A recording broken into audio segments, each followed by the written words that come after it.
All right, so starting off with for loops, these are used when we have a defined sequence or list or something else that we want to iterate over. So for each item in a given group, we want to do a certain action. And this is most often used when you have an exact number for how many times you want to iterate. Whereas a while loop, when we get to it, you'll see that it is more for when we have an indefinite number of iterations. So let's get started. The simplest example of a for loop would be to say for I in range 0 to 10, colon, indent, print I. This is as simple of an example as we can get, so let's break it down. The first thing we have is for. This tells the interpreter, hey, we're starting a for loop. We give each element a singular name. At each iteration, the element we're working with is assigned the name I. And this is a very common iterator/index value. So we'll see I come up a lot in for loops. This tells us, okay, we have this iterator inside this sequence.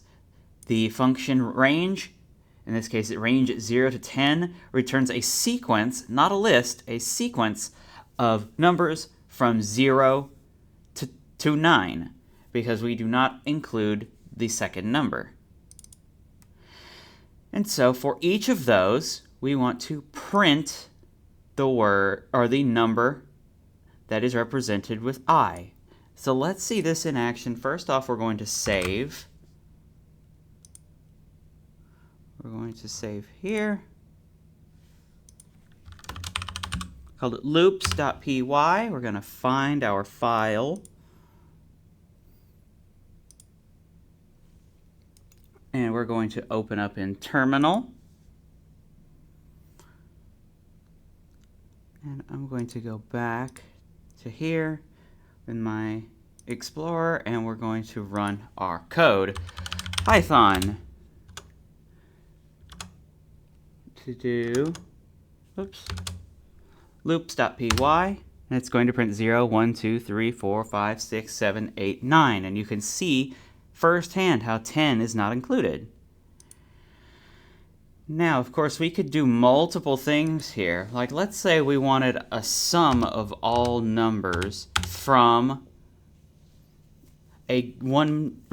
within a given range. So let's say, again, for I in, and we'll say range, let's say 10 to 25. We want to sum these.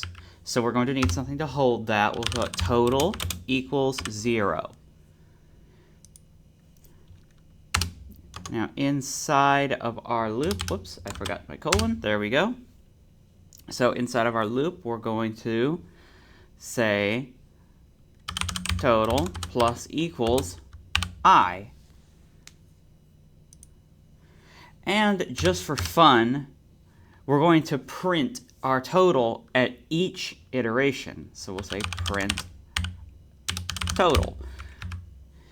Note that this line here is going to print at every iteration. If we did this instead, it would only print the final total. So let's save and run it again. And here we go. We have 0, 1, 2, 3, 4, 5, 6, 7, 8, 9 from our previous loop, and then we have 10, 21, 33, 46, 68, or 60, 75, 91, so on and so on and so on until we hit 255. Now, this is all well and good, but more often than not, what we're going to do is we're going to iterate over a list, and that list is going to have a name. So let's do just that. We're going to create a list. We're going to call it grades. Just a nice, simple one. And we're going to give it some numbers. 65, 72, 98, 100, 87, 7, And one more, we'll say 79. Okay? Now, we're going to total these up. So, again, we'll do total equals 0. And now what we're going to do is our list is given a plural name. In our case, grades. To iterate over a list, the generally accepted grammar, you don't necessarily have to do this, is to say for grade in grades. Now, doesn't this make more linguistic sense? Because we're saying for each grade in the list called grades, and we're saying that entirely with words. No symbols, no numbers, nothing. So, for every element of grades, which we will call grade, for grade and grades, we want to do total, plus equals grade. And then at the end of this, we will then print total.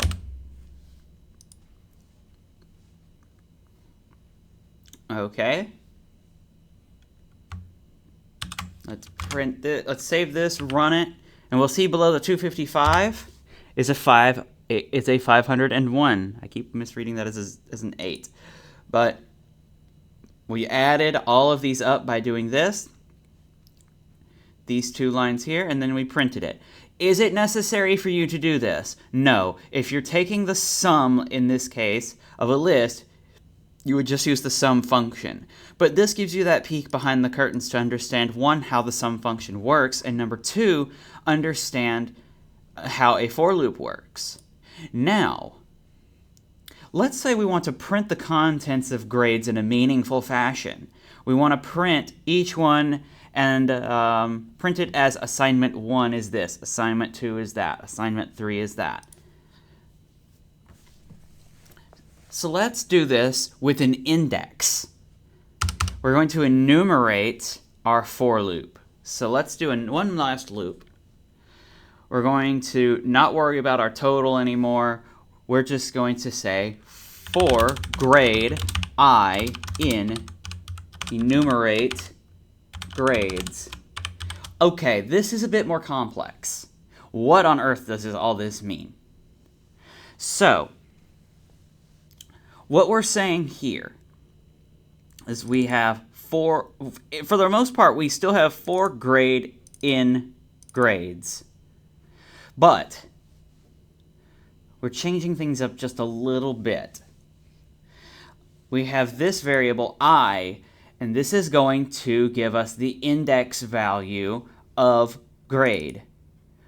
So when we're on our first iteration, which is 65, grade will be 65, I will be 0. Here, grade is 72, I is 1. 98, I is 2. 100, I is 3.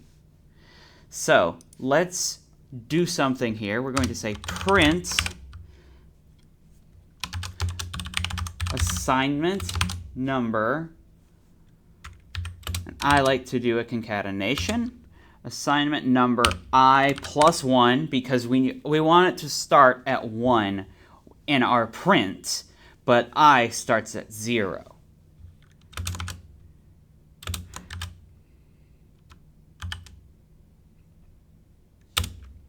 So then we're going to do a colon, a space, plus string grade. This is just another example of printing things in a meaningful way. So, that's all for this loop. Let's make sure this works. No, it doesn't. Now, what is the problem? Can only concatenate string, not int. Oops. Okay, I forgot to do my conversion. String. There.